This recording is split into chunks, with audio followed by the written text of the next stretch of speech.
Right. ఇక ఈరోజు వచ్చినటువంటి ప్రధాన పత్రికల్లోని వార్తలను గమనించినట్లయితే ప్రధానంగా ముందుగా మన నమస్తే తెలంగాణలో వచ్చినటువంటి వార్తలను గమనిద్దాం. ప్రధానంగా ఇక్కడ ఏదైతే ఫోటో ఐటమ్ చూస్తున్నాం, పైన బడుగుల బతుకులు చెల్లా చేతులు అంటూ ఇక్కడ ఫోటో ఐటమ్ మనం క్లియర్ కట్గా చూస్తున్నాం. ఏదైతే కొండాపూర్లోని Bhikshapathi Nagar RTA office road ప్రాంతంలో శనివారం హైడ్రా కూల్చివేతల కారణంగా కట్టుపట్టలతో రోడ్డున పడ్డ పేదలంటే ఇక్కడ ఫోటో ఐటమ్ క్లియర్ కట్గా చూస్తున్నాం మనం. ఏదైతే బడుగుల బతుకులు చెల్లా చేతులు పండుగకి వెళ్ళినటువంటి రెండో రోజే విరుచుకుపడ్డ హైడ్రా. ఏదైతే అటు పండగ టైంలోనే హైడ్రా పేదలపైన విరుచుకుపడుతుందనేది పదే పదే మనం ఈ మధ్యకాలంలో చూస్తున్నటువంటి అంశం. ప్రధానంగా కొండాపూర్ భిక్షపతి నగర్లో కూల్చివేతలు చేశారు. సర్కారు స్థలం ఆక్రమణలంటూ తొలగింపు, ఏదైతే సర్కారు స్థలంలో ఆక్రమణలు జరిగాయంటూ తొలగింపు చేశారని చెప్పేసి ఇక్కడ మనం ఐటమ్ చూస్తున్నాం. పోలీసు బందోబస్తు మధ్య బుల్డోజర్ల విధ్వంసం. శని ఆదివారంలో కూల్చివేతలు చేపట్టొద్దని హైకోర్టు చెప్పినా పెడచెవిన పెట్టిన హైడ్రా. పదే పదే హైకోర్టు వీరికి సూచిస్తుంది. ఏదైతే వీకెండ్ టైం శనివారం ఆదివారంలో కూల్చివేతలు చేయొద్దని చెప్పేసి ఏదైతే కోర్టు ఆదేశాలు ఇచ్చినప్పటికీ కూడా వీళ్ళు ధిక్కరిస్తుంది హైడ్రా. మొత్తానికి అదే టైంలోనే కూల్చివేతలు కొనసాగిస్తున్నటువంటి క్రమం మనం చూస్తున్నాం. 36 ఎకరాల్లో పేదల నిర్మాణాలనే నేలమట్టం. 60 ఏళ్ళుగా ఉంటున్నామన్న బాధితులు, అంటే 60 ఏళ్ళుగా వాళ్ళు అక్కడ ఉంటున్నప్పటికీ కూడా పట్టించుకోకుండా 60 ఏళ్ళగా వాళ్ళు నివాసం ఉంటున్నారు అని చెప్పేసి వాళ్ళు చెప్పారట. అయినా కూడా వాళ్ళ ఇళ్లను కూల్చివేసిన మొత్తానికి నేలమట్టం చేశారు. పండగ పూట పేదలపై హైడ్రా ప్రతాపం చూపింది. బడుగు జీవులకు దసరా సంబరం లేకుండా చేసింది. మళ్ళీ కోర్టు సెలవు రోజున ఆసరా చేసుకొని శనివారం రంగారెడ్డి జిల్లా సేలింగంపల్లి మండలం కొండాపూరు గ్రామంలోని భిక్షపతి నగర్ సర్వే నెంబర్ 59లోని ఇళ్లను భారీగా పోలీసు బందోబస్తు మధ్య కూల్చివేసింది. రైట్. ఇక ఇంకొక ఐటమ్ మనం చూస్తున్నాం. అధ్వానపు రోడ్డు దిగబడ్డ బస్సు. ఇటీవలి వర్షాలకు నగర రోడ్లన్నీ అధ్వానంగా మారి ప్రయాణం నరకంలా మారింది. టోలీ చౌకి దర్గా రోడ్డులో పడ్డటువంటి భారీ గుంతలో శనివారం ఆర్టీసీ ఈవీ బస్సు ఇలా దిగబడి చాలాసేపు మొరాయించింది. ఇక మరొక ఐటమ్ చూసుకున్నట్లయితే ఇక్కడ సిటీ బస్సులో ఛార్జీల మోత. కనీస ఛార్జీపై 50% పెరిగినటువంటి ధర. మొదటి 3 స్టేజీల వరకు ₹5 పెంపు, 4వ స్టేజీ నుంచి ఏకంగా ₹10 పెంపు. మెట్రో డీలక్స్ ఏసీ బస్సులో మొదటి స్టేజీకి ₹5, రెండో స్టేజీ నుంచి ₹10 పెంపు. ఇక పెంచిన ధరలు రేపటి నుంచి అమల్లోకి వస్తాయని చెప్పేసి కూడా చెప్తున్నటువంటి పరిస్థితి కనబడుతుంది. ప్రయాణికులపై రోజుకు దాదాపు ఈ పెంచిన ఛార్జీలతో ₹1 భారం పడే అవకాశం కనబడుతుంది. ఇక ఏదైతే మళ్ళీ 3వ త్రైమాసికంలో 9,600 కోట్ల రుణం కోసం ఆర్బీఐకి రేవంత్ సర్కారు ఇంటింటికి ఇచ్చినట్టు కూడా ఇక్కడ మనం చిన్నగా ఐటమ్ మనం చూస్తున్నాం. మొత్తానికి అప్పుల మీద అప్పులు చేస్తుంది. దీనికి సంబంధించి మనకు ప్రధానంగా ఇక్కడ బ్యానర్ ఐటమ్ చూద్దాం. చూసే ముందు ఇక్కడ ఏదైతే కేటీఆర్కు మరో అరుదైన గౌరవం దక్కిందని చెప్పేసి ఇక్కడ మనం ఏదైతే ఇక్కడ ఇంకొక ఐటమ్ మనం చూడొచ్చు. నేషనల్ స్టూడెంట్ మోటార్ స్పోర్ట్స్ 25కి ఆహ్వానం అందింది. 11న కోయంబత్తూరులో FMAE పోటీలు జరగనున్నాయి.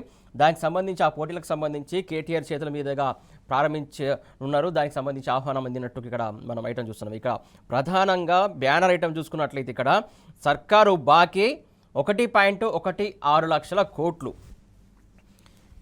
సంక్షోభంలో కూరుకుపోతున్నటువంటి ఆర్థిక వ్యవస్థ. నిన్న మొన్న ఈ అంశం గురించి క్లియర్ కట్గా మనం చర్చించుకున్నాం. వార్తలు వచ్చినటువంటి పేపర్లు వచ్చినటువంటి నమస్తే తెలంగాణ వచ్చినటువంటి వార్తల్ని క్లియర్ కట్గా మనం చూసాం. ఏదైతే ఈ మధ్య బీఆర్ఎస్ ప్రభుత్వం ఏదైతే పెద్ద ఎత్తున ఏదైతే కాంగ్రెస్ పార్టీ బాకీ కార్డ్ అని చెప్పేసి కూడా రిలీజ్ చేసింది. పెద్ద ఎత్తున దానికి ప్రజలకు కూడా వినూత్నమైన స్పందన లభిస్తుంది. ఏదైతే ఇంత బాకీ పడ్డదా కాంగ్రెస్ ప్రభుత్వం అని చెప్పేసి ప్రజల్లో కూడా ఆశ్చర్యం వ్యక్తం చేసినటువంటి సందర్భం మనం చూస్తున్నాం. రాష్ట్రంలో పథకాలు ఇతర వర్గాలకు బకాయిలున్నాయి. కాంట్రాక్టర్ల బిల్లులు, జీతాలు, రిటైర్మెంట్ బెనిఫిట్స్, ఫీజు రీంబర్స్మెంట్ వంటివే 35,000 కోట్లు. ఇక పలు కీలక పథకాల బకాయిలు 81,000 కోట్లు. ఒక్క రైతు భరోసాతోనే రైతులకు 19,000 కోట్లు బాకీ. ఏదైతే రైతు భరోసా ఇస్తామని చెప్పేసి పెద్ద ఎత్తున ప్రచారం నిర్వహించింది. ఏదైతే గత ప్రభుత్వం ఇస్తున్న దానికంటే రెట్టింపు ఇస్తామని చెప్పేసి ప్రగల్భాలు పలికి ఎన్నికల్లో గెలిచి గద్దెనెక్కినటువంటి కాంగ్రెస్ ప్రభుత్వం రైతుకు సంబంధించి ఖచ్చితంగా మోసపూరితమైనటువంటి వాగ్దానం ఇచ్చి రైతులను పదే పదే మోసం చేస్తున్నటువంటి సందర్భం మనం చూస్తున్నాం. వాళ్ళకు కూడా 19,000 కోట్లు బాకీ ఉంది. ఇక ఏదైతే సంక్షోభంలో కూరుకుపోతున్నటువంటి తెలంగాణ ఆర్థిక వ్యవస్థ, దాదాపు ఏదైతే ఆర్థిక వ్యవస్థ మొత్తానికి క్షీణించిందనే చెప్పుకోవచ్చు. ఇక అప్పుల ఊబిలో ఆటో డ్రైవర్లు. ప్రభుత్వం సుమారు 1,000 కోట్ల బాకీ. ఏపీలో ఆటో డ్రైవర్లకు 15,000 పంపిణీ. 12,000 హామీని మరిచినటువంటి కాంగ్రెస్ ప్రభుత్వం. దీనికి సంబంధించినటువంటి ఐటమ్ మనం క్లియర్గా డీటెయిల్గా ఒకసారి చూసే ప్రయత్నం మనం చేద్దాం. రాష్ట్రంలో కాంగ్రెస్ సర్కారు పాలన గాడి తప్పింది. సంక్షేమం, అభివృద్ధి ఆగిపోయింది. కేవలం 22 నెలల్లోనే రేవంత్ రెడ్డి నేతృత్వంలోని సర్కారు 1.16 లక్షల కోట్లకు పైగా బకాయిల భారంతో నీరసించింది. ఇంత పెద్ద ఎత్తున బకాయిలు గత బీఆర్ఎస్ ప్రభుత్వంలో కానీ ఎక్కడ కూడా మనం చూడలేదు. అన్ని వర్గాలు సంతృప్తిగా హ్యాపీగా గడిపినటువంటి సందర్భం మనం చూస్తున్నాం. ఏదైతే ఉద్యోగులు కావచ్చు, ప్రధానంగా రైతులు కావచ్చు, ఏదైతే సంక్షేమంకి సంబంధించినటువంటి వాళ్ళు కావచ్చు, వ్యాపారవేత్తలు కావచ్చు, ఎవరైనా సరే, ఇలా ఆటో డ్రైవర్లు కావచ్చు, ఇలా ఎవరైనా సరే, ఎవరిని చూసినా సరే బీఆర్ఎస్ ప్రభుత్వంలో హ్యాపీగా ఉన్నారో. ఏదైతే రైతులు, ముఖ్యంగా రైతులు రాజుగా బతికినటువంటి సందర్భం మనం చూస్తున్నాం. యూరియా కష్టాలు కావచ్చు, పండించిన పంటకు గిట్టుబాటు ధరలు కావచ్చు, అవన్నీ చూసినా కూడా నీళ్ళకి సంబంధించి కావచ్చు, ఎప్పటికప్పుడు పంటలు పండించుకున్నారు, రోడ్డు మీదకి ఎక్కలేదు రైతులు. ఇవన్నీ సందర్భాలు మనం చూసినాం గత బీఆర్ఎస్ ప్రభుత్వంలో. కాకపోతే ఇప్పుడు మాత్రం ఈ కాంగ్రెస్ ప్రభుత్వం 22 నెలల కాలంలో చూస్తున్నటువంటి దాదాపు 1.16 లక్షల కోట్ల సంబంధించి బకాయిలు ఉన్నాయి. ఏదైతే ఉద్యోగులు కావచ్చు, అంగన్వాడీలు కావచ్చు, ఇటు రేషన్ డీలర్లు కావచ్చు, ఆరోగ్యశ్రీకి సంబంధించినటువంటి కావచ్చు, ఫీజు రీయింబర్స్మెంట్ కావచ్చు, ఇలా చెప్పుకుంటూ పోతే ప్రతి సెక్టార్కి సంబంధించి కూడా ప్రభుత్వం తరపున బకాయిలు ఉన్నాయి. పండగ సందర్భంలో కొన్ని కోట్లు ఇస్తామని చెప్పింది, దసరా కొన్ని కోట్లు ఇస్తామని చెప్పేసింది, ఇటు ఏదైతే మన దీపావళికి కొన్ని కోట్లు ఇస్తామని చెప్పింది. ఆ ఇస్తామన్న చెప్పినటువంటి కోట్లు మాత్రం కోట్లు లేదు, తూట్లు పొడుస్తుందని చెప్పేసి అందరూ ఆరోపిస్తున్నటువంటి సందర్భం మనం చూస్తున్నాం. మొత్తానికి ఈ అంశాలకు సంబంధించి ఇంకా డీటెయిల్గా చూద్దాం. ఇంకా దీనికి సంబంధించి ఐటమ్ క్లియర్ కట్గా చూద్దాం. ఏదైతే సర్కారు వారి బాకీకి సంబంధించి ఇంకా చూస్తున్నాం. కాంగ్రెస్ పాలన ఇలాగే కొనసాగితే తెలంగాణ ఆర్థిక వ్యవస్థ మరింత సంక్షోభంలోకి కూరుకుపోయే ప్రమాదం ఉన్నది. గత బీఆర్ఎస్ 10 ఏళ్ల పాలనలో మిగులు బడ్జెట్ రాష్ట్రంగా పేరుగాంచినటువంటి తెలంగాణ కాంగ్రెస్ పాలనలో ఆర్థిక సంక్షోభంలో కూరుకుపోతున్నది. ఇది కాంగ్రెస్ హామీల డొల్లతనాన్ని వెల్లడిస్తుంది. ఈ సంక్షోభం కేవలం కాగితాలకే పరిమితం కావడం లేదు. అన్ని వర్గాల ప్రజలు తమకు రావాల్సినటువంటి బకాయిలపై వీధుల్లోకి వచ్చి పోరాటాలు చేయాల్సి వస్తున్నది. జూలై వరకు రాష్ట్ర ఆదాయం 50,250 కోట్లు ఉండగా ఖర్చు 62,835 కోట్లకు పెరిగింది. 24,669 కోట్ల అప్పు చేసిన ప్రభుత్వం కేవలం 5,988 కోట్లే వ్యయం చేసింది. మిగతా నిధులను సాధారణ ఖర్చులకే మళ్లించింది. ఒక్కో రంగానికి సర్కారు ఇవ్వాల్సినటువంటి నిధులు బకాయిలు పేరుకుపోతూనే ఉన్నాయి. కానీ ప్రభుత్వంలో మాత్రం చలనం కనిపించట్లేదు. రైట్, ఏ సెక్టార్ చూసుకున్నా కూడా ఇదే పరిస్థితి కనబడుతుంది. రైట్, ఇక్కడ క్లియర్ కట్గా ఎవరెవరికి అసలు ఎంత రుణాలు బాకీ ఉన్నాయని చెప్పేసి క్లియర్ కట్ ఇక్కడ మెన్షన్ చేశారు ఈ పత్రికలో. చూద్దాం. ఇక్కడ ప్రభుత్వం చెల్లించాల్సినటువంటి బకాయిలు కోట్లలో ఏ సెక్టార్కి ఎంత ఉన్నదని చూద్దాం. కాంట్రాక్టర్లకు చూస్తున్నాం మనం క్లియర్గా. కాంట్రాక్టర్లకు 10,000 కోట్ల బిల్లులు, ఫీజు రీయింబర్స్మెంట్ 10,000 కోట్లు, ఇక ఉద్యోగుల రిటైర్మెంటు బెనిఫిట్ ఇతర అంశాలకు సంబంధించి కూడా 8,000 కోట్లు, ఇక ఆరోగ్యశ్రీ బకాయిలు ఇందాక మనం చెప్పుకున్నట్టు ఆరోగ్యశ్రీ బకాయిలు 1,300 కోట్లు, ఏదైతే ఇక సర్దుబాటు బిల్లులు అంటే ఇతర ఏదైతే అంగన్వాడీలు కావచ్చు, లేకుంటే రేషన్ డీలర్లు కావచ్చు, ఇక చెప్పుకుంటూ పోతే చాలా సెక్టార్స్ ఉంటాయి, అవన్నీ సంబంధించినటువంటి సర్దుబాటు చేసే బిల్లుల కిందకి తీసుకున్నట్టున్నారు. సో దానికి సంబంధించి 5,700 కోట్లు దాదాపు. ఇక మొత్తం ఈ అంశాలకు సంబంధించి చూసుకున్నట్లయితే దాదాపు వీటికి సంబంధించి 35,000 కోట్లు బకాయిలు ఉన్నటువంటి అంశం. ఇక వివిధ పథకాలకు సర్కారు ఇవ్వాల్సినటువంటి బకాయిలు కోట్లలో చూస్తున్నాం. ఇక్కడ రైతులకు ఎగ్గొట్టినటువంటి రైతు భరోసా, ఏదైతే ఇందాక చెప్పుకున్నట్టు రైతు సెక్టార్కి సంబంధించి దాదాపు రైతులకు ఎగ్గొట్టినటువంటి రైతు భరోసా 19,000 కోట్లు వాళ్లకు బకాయిలు ఉన్నది కాంగ్రెస్ ప్రభుత్వం ఈ 22 నెలల కాలంలోనే. రుణమాఫీలో ఇంకా చేయనివి, ఏదైతే రుణమాఫీ చేస్తామని చెప్పేసి ప్రగల్భాలు పలికినటువంటి కాంగ్రెస్ ప్రభుత్వం రుణమాఫీ విషయంలో ఇంకా 10,000 కోట్లు రుణమాఫీ చేయాల్సి ఉందని చెప్పేసి ఇక్కడ క్లియర్ కట్గా మనం ఈ వార్తను చూస్తున్నాం. ఇక వ్యవసాయ కూలీలకు సాయం, ఏదైతే వ్యవసాయ కూలీలకు ప్రత్యేకించి వీళ్ళు ఏదైతే 6 గ్యారంటీ హామీల్లో చాలా అంశాలను పెట్టారు. బీఆర్ఎస్ ప్రభుత్వం చెప్తున్నట్టు పదే 6 గ్యారంటీలు కాదు 420 హామీలు అని చెప్పేసి పదే చెప్తున్నటువంటి సందర్భం మనం చూస్తున్నాం. ఏదైతే వ్యవసాయకు సంబంధించినటువంటి కూలీలకు సాయం 1,320 కోట్లు, సన్నధాన్యం బోనస్ బాకీ, ఏదైతే వీళ్ళు బోనస్ ఇస్తామన్నారు, తర్వాత మాట మార్చి మేము అన్నింటికి బోనస్ అని చెప్పలేదు, సన్న ధాన్యానికి ఇస్తామని చెప్పేసి మళ్ళీ బుకాయించారు. ఆ బుకాయింపుకు సంబంధించి కూడా 1,200 కోట్లు బాకీ. ఇక కౌలు రైతులకు 6,000 కోట్లు, ఏ రైతులకు ఇస్తారనే అంశం సంబంధించి కూడా పదే చాలామందికి అనుమానాలు ఉన్న నేపథ్యంలో ఇక్కడ కౌలు రైతులకు కూడా 6,000 కోట్లు. చేయూత పెన్షన్లు, ఇది మరో కీలకమైనటువంటి అంశం. మనం క్లియర్ కట్గా దీన్ని చూడాలి. ప్రధానంగా కిందికి వెళ్దాం, కిందికి వెళ్ళి ఇంకా క్లియర్ డీటెయిల్ చూద్దాం. చేయూత పింఛన్లు 18,400 కోట్లు చేయూత పింఛన్లకు సంబంధించి. ఇక మహాలక్ష్మి పథకం కింద మహిళలకు సాయం సంబంధించి ఏదైతే ఒక్కో మహిళకు 2,500 చొప్పున ఇస్తామని చెప్పేసి చెప్పారు. ఆ హామీ ఇప్పటివరకు నెరవేర్చలేని పరిస్థితి కాంగ్రెస్ ప్రభుత్వం. వాళ్ళకి సంబంధించి కూడా బాకీ 10,450 కోట్లు. ఇక కళ్యాణ లక్ష్మి షాదీ ముబారక్, ఇది చాలా చాలా కీలకమైన అంశం. ఏదైతే కళ్యాణ లక్ష్మికి సంబంధించి కేసీఆర్ ప్రభుత్వం చేసినటువంటి పథకం చాలా కీలకమైనది. ఆడబిడ్డలు ఎంతోమంది బీఆర్ఎస్ ప్రభుత్వంలో పెళ్లిళ్ళు చేసుకొని చాలా సంతోషంగా జీవించారు. దానికి సంబంధించినటువంటి ఈ పథకం చాలా సక్సెస్ఫుల్గా కొనసాగింది బీఆర్ఎస్ ప్రభుత్వం హయాంలో. దానికి సంబంధించి కూడా ఇప్పుడు కాంగ్రెస్ ప్రభుత్వం వచ్చినాక దానికి సంబంధించి తూట్లుపడిచిన సందర్భం. ఏదైతే 1,00,000 కాదు, మేము ఖచ్చితంగా తులం బంగారం ఇస్తామన్నారు. తులం బంగారం ఈరోజు ఎంత ఉందో తెలుసుకోవచ్చు. అలాగే మొన్న కేటీఆర్ గారు కూడా ప్రత్యేకంగా ప్రస్తావించారు. దాదాపు ఇప్పటి వరకు ఈ 22 నెలల కాలంలోనే 8 లక్షల పెళ్లిళ్ళు అయ్యాయి. 8 లక్షలకు సంబంధించి 8 లక్షల తులాల బంగారం ఎప్పుడు ఇస్తారని చెప్పేసి బాకీ కార్డులో క్లియర్ కట్గా ప్రస్తావించారు. ఆ బాకీ కార్డుకి సంబంధించి 8 లక్షల తులాలు బాకీ ఉందని చెప్పారు. దాంతోపాటుగా లక్ష్మికి సంబంధించి ఇక్కడ 1725 కోట్లు బకాయిలు ఉన్నట్టు క్లియర్ కట్గా మనం చూస్తున్నాం. ఇక మరో కీలకమైనటువంటి అంశం మనం చూడొచ్చు ఇక్కడ బాకీకి సంబంధించి యువతుల స్కూటీలు. ఏదైతే స్కూటీలకు సంబంధించి 7,500 కోట్లు బాకీ. విద్యా భరోసా కార్డులు, విద్యకు సంబంధించి విద్యార్థులకు సంబంధించి విద్యా భరోసా కార్డుకు సంబంధించి 4,500 కోట్లు. ఇక ఆటో డ్రైవర్లకు సంబంధించి కూడా క్లియర్గా చూడొచ్చు.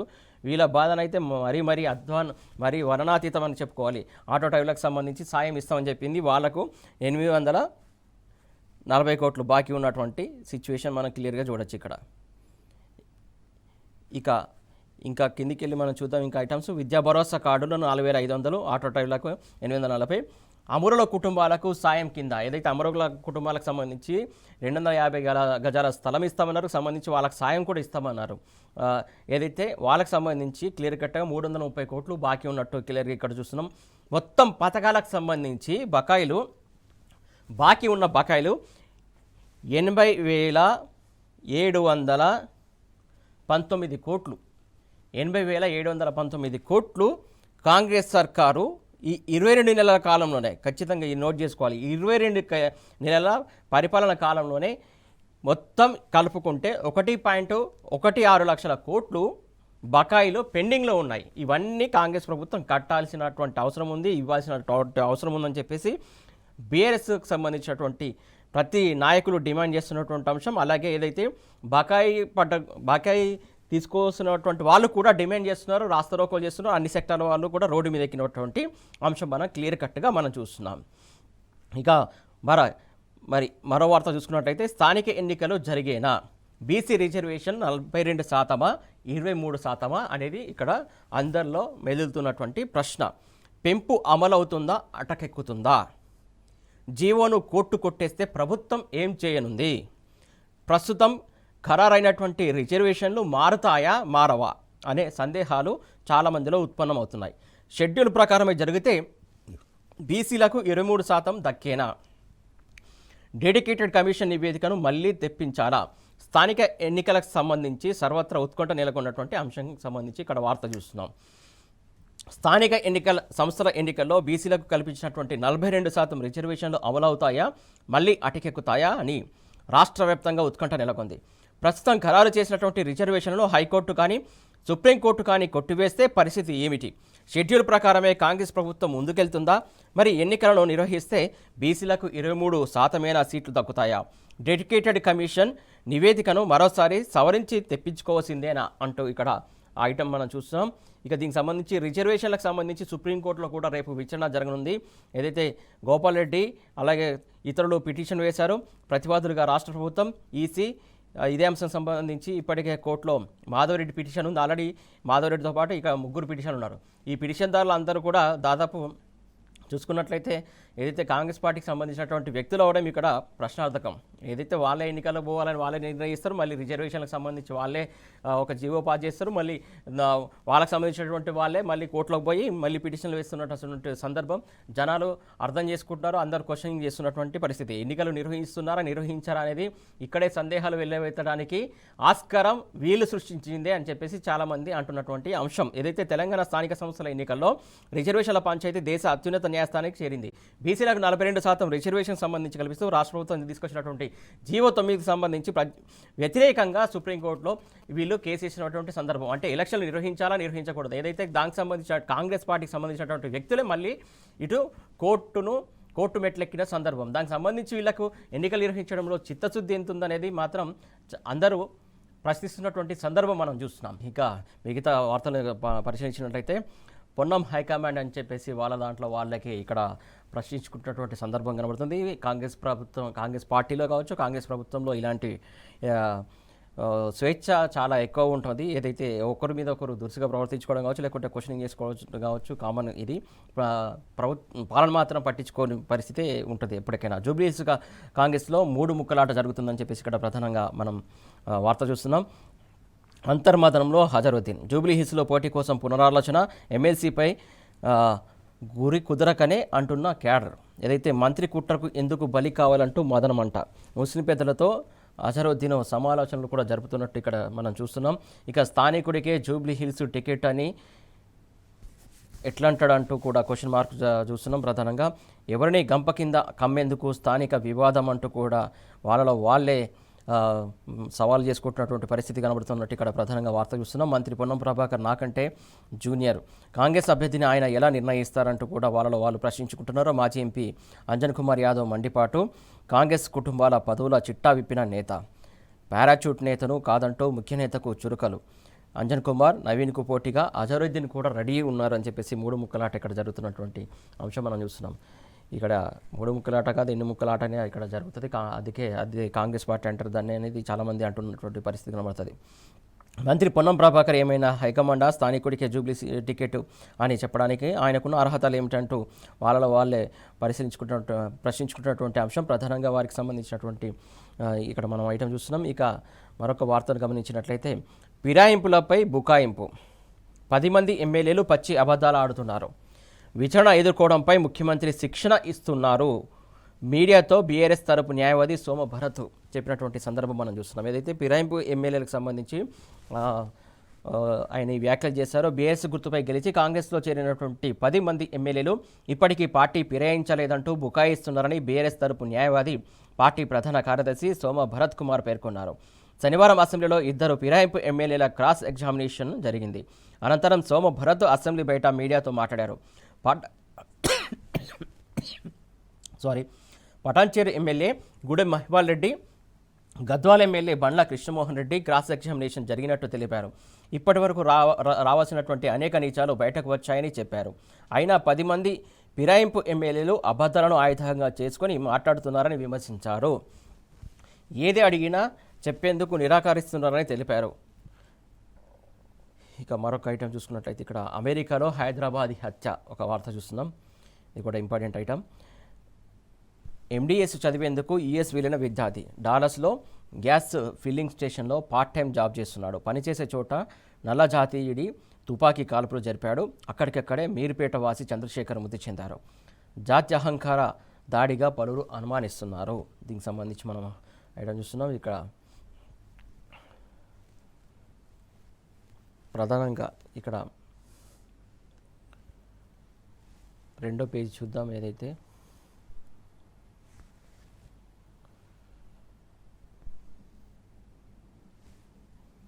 కేటీఆర్కు సంబంధించినటువంటి ఐటమ్ మనం ఇందాక చూసాం. కేటీఆర్కు మరో అరుదైన గౌరవం, నేషనల్ స్టూడెంట్ మోటార్ స్పోర్ట్స్ 2020కి ఆహ్వానం. 11న FIME ఆధ్వర్యంలో కోయంబత్తూరులో పోటీలను ప్రారంభించనున్న బీఆర్ఎస్ వర్కింగ్ ప్రెసిడెంట్ మనం ఇందాక చూసుకున్నట్లు ఏదైతే దానికి సంబంధించి డీటెయిల్గా ఒకసారి చూసే ప్రయత్నం మనం చేద్దాం. బీఆర్ఎస్ వర్కింగ్ ప్రెసిడెంట్ కేటీఆర్కు మరో అరుదైన గౌరవం దక్కింది. ప్రతిష్టాత్మక జాతీయ స్థాయి కార్యక్రమంలో పాల్గొనే అవకాశం వచ్చింది. ఈ నెల 11న కోయంబత్తూరులోని కుమారగురు ఇన్స్టిట్యూషన్లో జరగనున్నటువంటి 10వ FMAE national student motor sports competition 2025కి ముఖ్య అతిథిగా హాజరు కావాలని కేటీఆర్కు FMAE ఆహ్వానం పంపింది. రైట్, ఇక తెలంగాణ టుడే చూసే ప్రయత్నం చేద్దాం. తెలంగాణ టుడే చూస్తున్నాం. ఇక్కడ ఏదైతే TIMS facility in limbo, BRS slams Congress got over started construction at LB Nagar అంటూ ఇక్కడ మనం చూస్తున్నాం. దీనికి సంబంధించి హరీష్ రావు అక్కడ పర్యటించారు. Former health minister and BRS leader T Harish Rao with party MLAs inspecting the proposed TIMS facility at LB Nagar on Saturday. దానికి సంబంధించి ఐటమ్ మనం చూస్తున్నాం.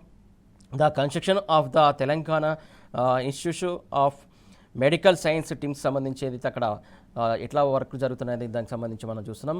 ఇక్కడ ఏదైతే RTC likes face in city buses ఏదైతే ఆర్టీకి సంబంధించినటువంటి ఫేక్ సంబంధించి రైజ్ చేశారు సిటీ హైదరాబాద్ సిటీ వ్యాప్తంగా అని చెప్పేసి దీనికి సంబంధించి మనం చూస్తున్నాం.